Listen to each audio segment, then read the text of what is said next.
We're in Mona, Utah right now, and I'm gonna be shooting with a dirt biker tonight. We're gonna be riding some track. It's a little bit overcast today. I'm not really sure if we're gonna get rain or not, but I'm hoping that the clouds just roll past. Yikes. It is starting to come down pretty good. Shoot. My name's Jacob Wagler, and this summer I'm traveling across the country from California to Florida on a mission to become the world's best action sports photographer. Nice to meet you. Yeah, nice to meet you as well. I don't know, it looks like it's gonna clear up at the next passing. I mean, it would look super cool if it was still raining for the shoot. I just probably have to use like a cover for my gear or something. So just like with any photo shoot, I like to give my athlete a good idea of where I want to take this shoot. Some of the ideas that I had was something kind of like this, like uptight. Yeah. Like I love just like focusing on you as a rider. Oh, for Like sure. I want to do every aspect of your process gearing up, what it looks like before you riding. Like it just creates like a full picture, right? Yeah. And like a Oh, full for story. sure. So I love this. I did this in a recent shoot. This one I just thought looked super cool, just really establishing. I feel like if we almost placed you even like out here where you can like just see this in the background. I love the sky right now over there just because there's so much more depth with like the clouds, where over here it's okay. I just feel like these clouds are more prominent. Is there anything you feel like in past shoots maybe you wish you had gotten, or like you've seen from other shoots and you're like, like I wish I had done that? Or Yes and no. Like I feel like I've gotten a decent amount of stuff that I like. Like I said, I like lifestyle stuff. I like the riding stuff, and I've got like so much of that where like I like the stuff where with the bike, but it's not like necessarily riding the bike too, you know, like, you know, stills and like just sitting there, or, you know, like I said, getting geared up, you know, putting the goggles on and different stuff like that. People see that, and then it's kind of like stuff easily to share, kind of to get around better too. So yeah, with a lot of riders, what I've seen in the past is they do so much riding photos because those are easily accessible. But nobody really knows the rider or their face. You know, like thankfully you have a lot of really well done portrait.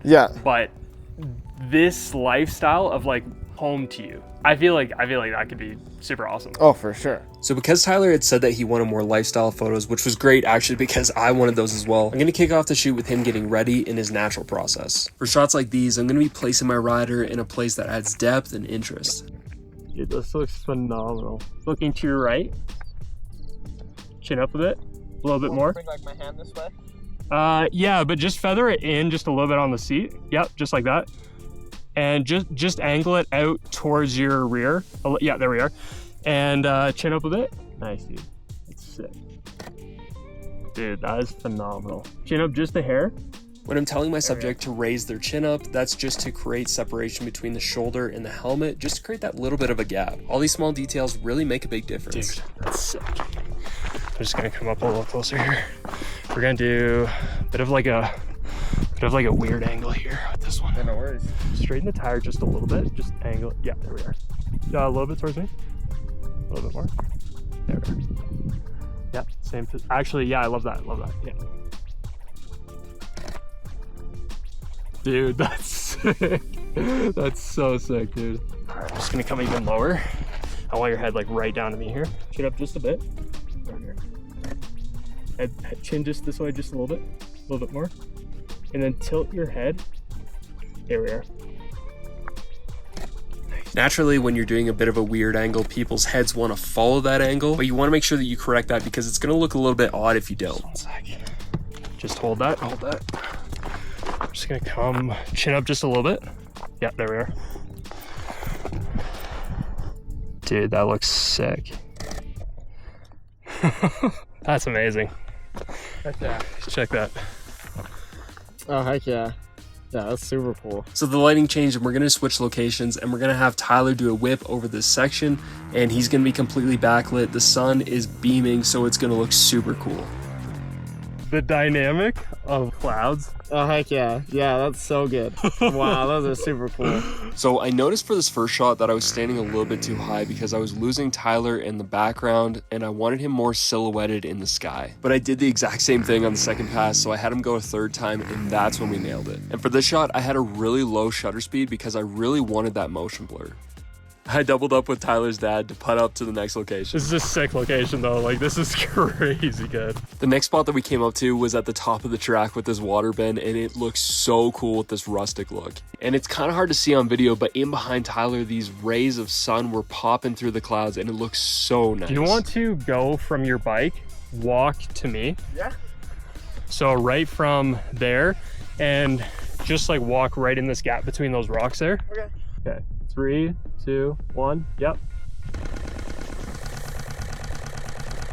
When I'm photographing people walking, I'm always going to overshoot rather than undershoot because I notice when it comes to walking that even the slight shift in a leg can make a huge difference. I wanted to create a little bit more separation between Tyler and his bike, so I brought him out a little bit more from his bike, and that allowed me to create this really nice depth because the bike was out of focus and Tyler was in focus. Just close the gap on your feet just ever so slightly. Yeah. Look out to your right.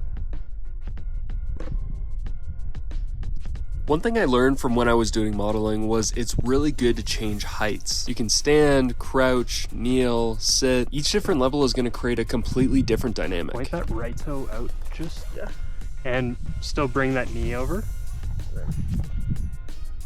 Yeah, there we go. Just gonna move the toe. Yeah, you're good. Up. Head to me, chin to me. A little bit more this way. There we go. Just a sec here. There was an excavator on the property that looks super cool, and so I thought, hey, let's put Tyler right underneath the arm. 3, 2, 1. Oftentimes when I'm going to be taking photos of someone, I'm going to give them an indication of when I'm going to be taking that photo so that they can be ready, they can be still, or they can know when to move. Holy crap. Funny. That's awesome.